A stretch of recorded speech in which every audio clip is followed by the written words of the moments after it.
Muli kong dinalaw ang mga batang isa sa ating mga natulungan. At pagkarating ko sa bahay nila ay nadatnan ko itong batang si Jan na kumakain. Ang tanging ulam niya ay asin at nilagyan niya ito ng sili para lang magkalasa ang kanyang kanin. Lagi ko silang dinadalhan ng isang sakong bigas. Buwan-buwan sa ganong paraan ay nakakatulong tayo sa kanila at sa tulong na rin ng ating mga sponsor. Mga kababayan, narito po ang patuloy ng kwento sa kanilang buhay.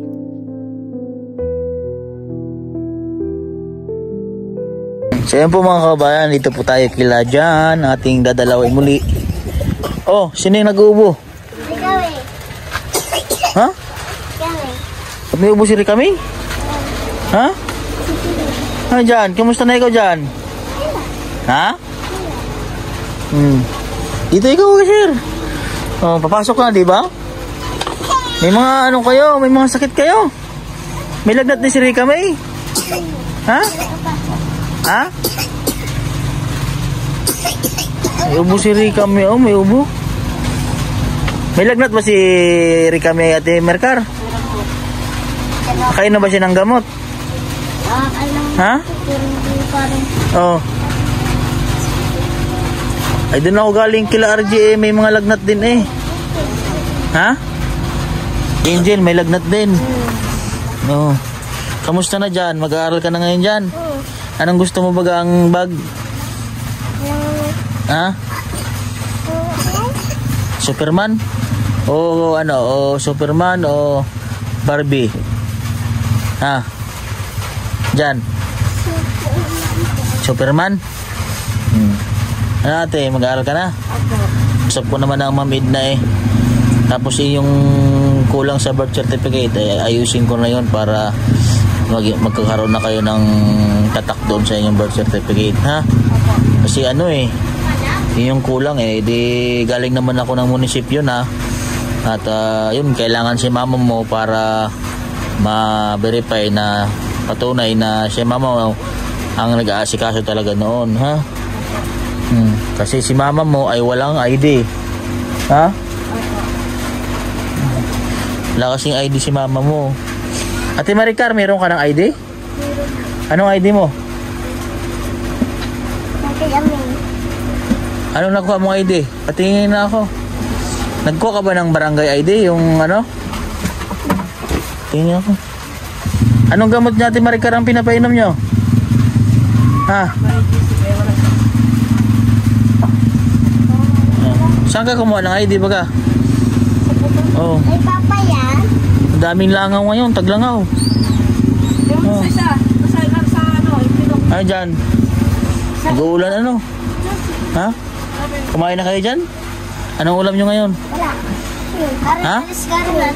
Asin ang ulam nyo. Asin, sabaw, tubig. Ha? Asin at sili. Asin, si paborito yung asin sili. Oh. May bigas pa kayo Ate Maricar? Ay, ito nga ang ulam nila mga kabayan, no? Asin at sili. Mahilig si Jan sa sili? Kumain ako. Ha? Kumakain ka? Ay, yung bigas na binigay ko Ate Maricar, ubos na ba yun? O meron natira pa? Ah, yan. May kunti pang natira. Hindi ito ID. Hindi ito. Oh. Yung ID na ano, yung ayun, yung sidula, patingin ako yan. Ay, ito yung kinuha ating sidula eh. Ito yung kinuha natin na Ate Maricar na. Merlina eh. Oh. Kasi kailangan ng ID mo. Akin na, naandyan yun. Ibigay doon. Ibigay mo muna kay mama mo. Isa, kunin ko muna yung bigas, ha? Ito dyan, oh. Ang bigas. Oh, para sa inyo. Oops, yan. Ang bigas ni Jan. Ha, kangiti na naman si Jan, ah. Ha? Ah, Jan, may bigas na naman si Jan? Ha? Ang dami na naman ikaw bigas dyan, oh. Oh. Ay, ito naman ata. Huh. Ah, antong nga to? Ano ay dito? Maricar Putol, Balayan, Batangas. Saan to galing Ate Maricar? Tapos to. Sa barangay. Ay, titingnan natin kung pwede ito. Oh, may number naman eh. Ha? Ngayon dyan, bigas mo dyan, ha? Oh. Yan ay galing kay Sir, ha? Sa laging nagbibigay sa inyo ng sansakong bigas. Ano masabi mo kay Sir dyan? Ha? Salamat po. Ano masabi mo kay... Ano masabi mo, Sir? Ano masabi mo, Princess, kay Sir? Maraming salamat po, sir. Mag-aalala mabuti, ha? Oh, tapos si Jan ay bibili natin ng gamit sa school, ha?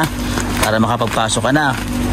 Oh, saan mag-i-enroll si Jan, Ate Maricar? Oh, sa Puton na lang din para kasama. Diyan naman si ate niya magbabantay. Ano, Princess? Ikaw may papasok din? Opo, magpapasok din si Rika May. Ha? Oh, hindi, si Rika May ay grade 1, balik sa grade 1. Ikaw, kinder. So, kailangan sa sunod, galingan ni Ate Rika May. Kasi pag hindi niya ginalingan, maabutan mo siya. Oh. Dyan? Marunong ka na ba magsulat? Marunong na siya magsulat, Princess. Turuan mo ang kapatid mo, ha? Ha? Tuturuan mo yung mga kapatid mo, Princess, dahil marunong ka na, ha? Si Rika May, turuan mo rin, ha? Nakikinig ba sa'yo si Rika May? Hindi na ako yan. Matigas po ang ulo. Matigas ang ulo ni Rika May. Di turuan mo. Ikaw ang ate eh. Oh. Ha? Hindi pag sa'yo, pagsabihan mo lang, huwag mo sasaktan, ha? Tuturuan mo siya. Kasi marunong ka na marunong ka na magbasa, di ba? Magsulat. Ngayon, pag wala kang ginagawa, turuan mo sila magsulat at magbasa. Si Angel po. Si Angel ay parang kasing sabay nyo para makapasa siya. Ang babalik lang ay si Rika May. Siya lang maging grade 1 ulit. Ha? Ikaw, galingan mo sa pag-aaral, ha? Ilang taon ka na ngayon? Ilang taon na? 10 ka na ngayon. Kaya pa naman. Kasi 10 years old ka na. Kailangan sa sunod, hindi na mag-absent ha, para makaakit tayo sa stage, ha?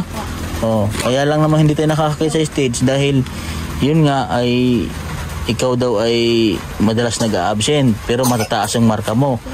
Paano na kung ikaw ay tuloy-tuloy sa pag-aaral, yung hindi ka nag-absent, di ikaw naging number 1 sa buong klase nyo, ha?